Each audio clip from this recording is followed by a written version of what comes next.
Irmãos, nessa manhã de domingo nós estamos mais uma vez reunidos para estudarmos a palavra do Senhor e nós estamos nessa caminhada missionária e hoje nós temos como tema a busca da unidade. O texto básico nosso hoje é Atos 15, 1 a 35. Esse é um momento histórico da igreja, um momento amplo que Deus tem preparado para o povo ver e aprender algumas lições também. Com essa primeira dificuldade ampla que a igreja tem na questão doutrinária. Então vamos ler a palavra do Senhor. Eu quero convidá-lo a abrir a palavra do Senhor em Atos 15, verso 1 até o 35. Nós não vamos ler todo o texto aqui. Nós vamos ler até o verso 29. Seria interessante o irmão acompanhar a leitura, porque é uma leitura mais longa, mas nós precisamos que o irmão esteja inteirado do que está acontecendo aqui. Leiamos a palavra do Senhor. Alguns indivíduos que desceram da Judéia ensinavam aos irmãos que, se não vos circuncidades, segundo o costume de Moisés, não podereis ser salvos. Tendo havido da parte de Paulo e Barnabé contenda e não pequena discussão com eles, resolveram que esses dois e alguns outros dentre eles subissem a Jerusalém aos apóstolos e presbíteros com respeito a essa questão. Enviados, pois, e até a certo ponto acompanhados pela igreja, atravessaram as províncias da Finícia e Samaria, narrando a conversão dos gentios, causaram grande alegria a todos os irmãos.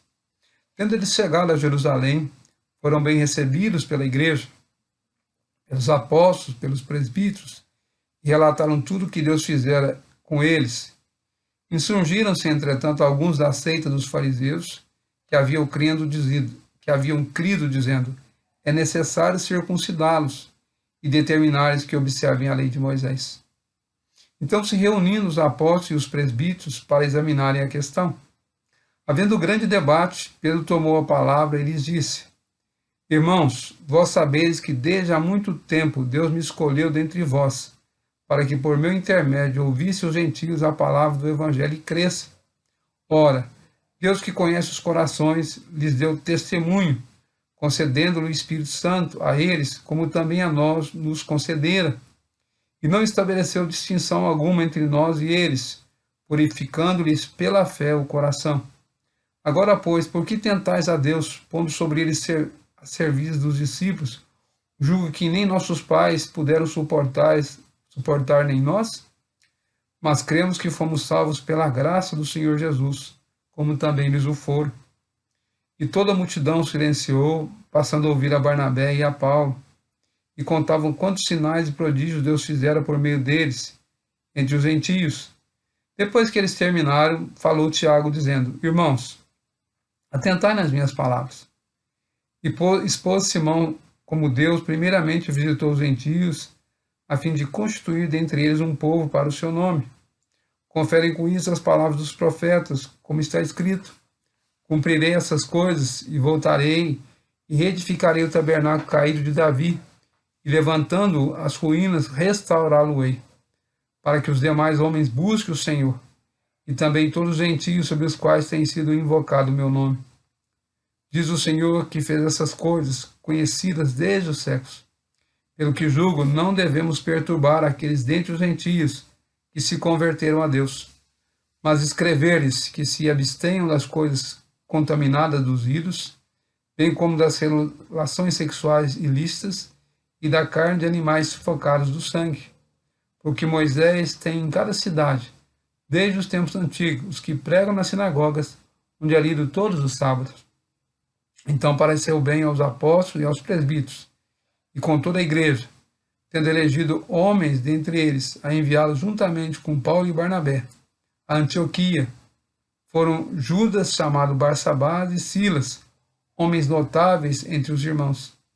Escrevendo por mãos deles, os irmãos tanto os apóstolos como os presbíteros, e aos irmãos entre os gentios em Antioquia, Síria, Cilícia, saudações.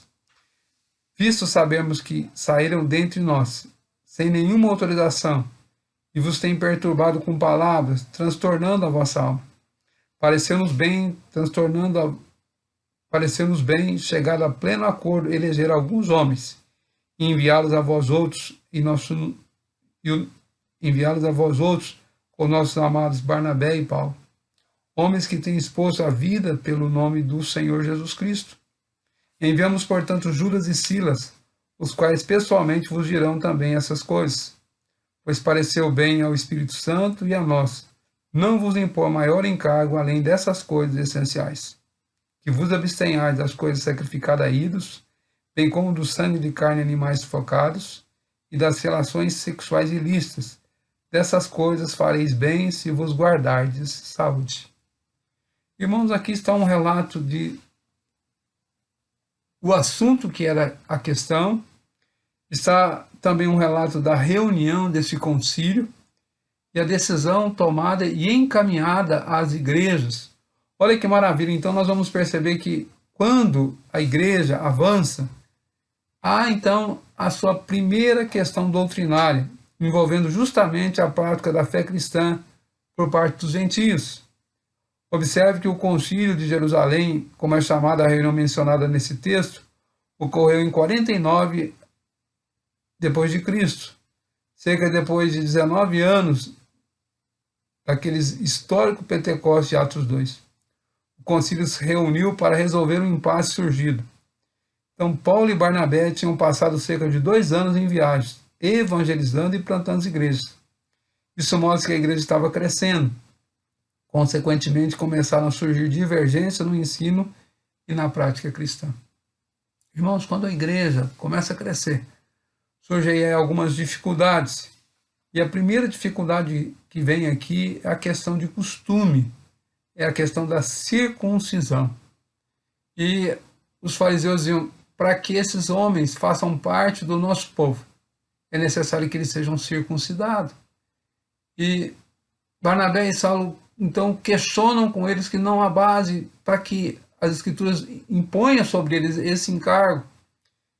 Então, eles, entendendo que já não podiam convencer só aquele grupo, eles levam essa questão, então, para os apóstolos, para os presbíteros que estão ali em Jerusalém. Então, subindo eles de volta a Jerusalém, se reúnem, aqui o verso 6 diz, então se reuniram os apóstolos e os presbíteros para examinar a questão. Então, eles sentam em grupo, Paulo, Barnabé, os presbíteros, os apóstolos, então se reúnem e ouvem uns aos outros. A questão será levantada, mas Pedro toma a palavra e ele fala que Deus o havia encaminhado para pregar aos gentios, que Deus já havia dado essa oportunidade dos gentios crer. E lá no verso 11 diz assim, mas cremos que fomos salvos pela graça do Senhor Jesus, como também eles foram. Então Pedro já deixa uma palavra aqui, concluindo aquilo que ele fala, que a salvação para os gentios também é pela graça, como foi para com eles. Que Deus havia concedido o Espírito Santo a eles, como também aos gentios. E Tiago então toma a palavra agora e orienta o grupo. Uma palavra aqui de Tiago, com muita propriedade, ele vai junto às Escrituras. Mostra que aquilo que estava acontecendo já era projeto de Deus, de reerguer o trabalho. Então, Deus agora está cumprindo as coisas que ele havia falado através dos profetas. Cumprirei essas coisas, voltarei e reedificarei o tabernáculo caído de Davi, e levantando-o das suas ruínas, restaurá-lo-ei, para que os demais homens busquem o Senhor, e também todos os gentios sobre os quais tem sido invocado o seu nome. Então, Tiago fala que Deus estava indo agora, levando essa palavra aos gentios, para que eles viessem a crer.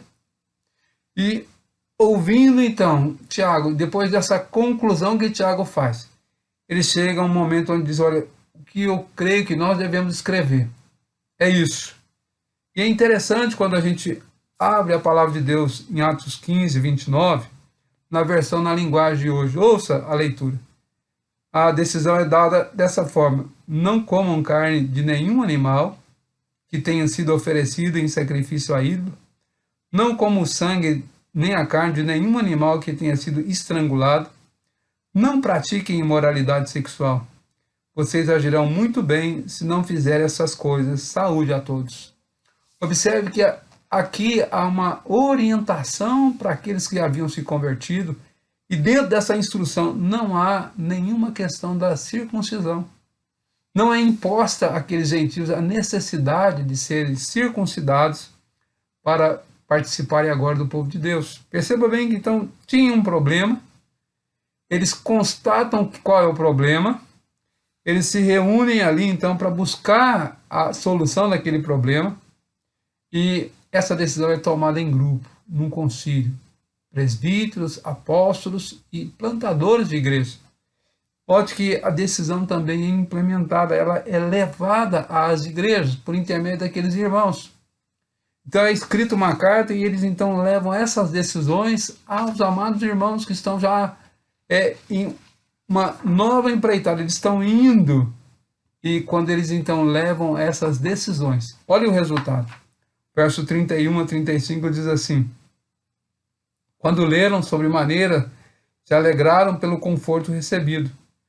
Judas e Silas, que eram também profetas, consolaram os irmãos com muitos conselhos e os fortaleceram. Tendo demorado ali por algum tempo, os irmãos os deixaram voltar em paz aos que o enviaram. Mas pareceu bem a Silas permanecer ali. Paulo e Barnabé demoraram-se em Antioquia, ensinando e pregando com muitos outros a palavra do Senhor. Então note bem que o resultado foi paz na igreja, foi edificação, foi alegria para o povo. Não foi colocada sobre eles nenhum jugo que atrapalhasse a sua caminhada cristã. Pelo contrário, deixou eles muito à vontade para seguir a instrução da palavra de Deus, que havia sido dada lá no Antigo Testamento. Note bem que a questão aqui era uma questão da lei cerimonial. Eles então tratam disso e eles resolvem a questão. E levam então a igreja agora a uma nova caminhada, sem peso daquilo que estava sendo um jugo, tanto para os discípulos, quanto foi para os que antecederam a eles. Eles não impõem a necessidade de que os gentios se circuncidassem como um ato para que eles fossem declarados salvos. Que a igreja hoje também tenha a mesma disposição, quando surgirem dificuldades, quando surgirem questões doutrinárias, que nós possamos agir como eles agiram.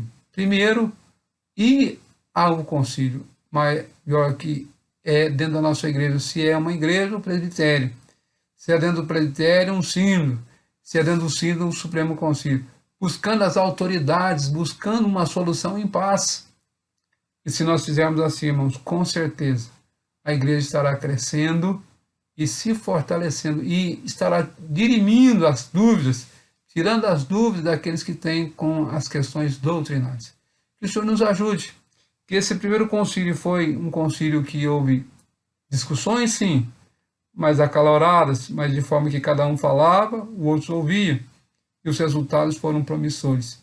Edificou a igreja, fez com que a igreja crescesse, que houvesse paz, que houvesse então consolo àqueles irmãos que estavam necessitando de uma instrução, para que eles pudessem caminhar sem nenhuma intervenção daqueles que não conheciam de fato os propósitos de Deus.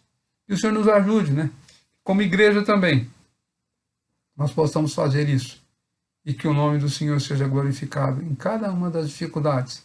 Eles romperam as dificuldades, levaram as decisões ao povo, e o povo, entendendo que a decisão vinha do Senhor, que era guiada pelo Espírito, atentaram para isso, e obedeceram, e caminharam crescendo. Que o Senhor nos ajude, que nós possamos fazer assim também nos nossos dias hoje. Vamos orar a Deus? Incline a sua cabeça, vamos fechar os nossos olhos e orar ao Senhor. Pai amado, nós queremos te agradecer pelo privilégio, ó Deus, nessa manhã, ler a palavra do Senhor, ver como o seu povo agiu no passado, como um modelo para nós agirmos quando surgirem as dificuldades doutrinárias também no seio da tua igreja.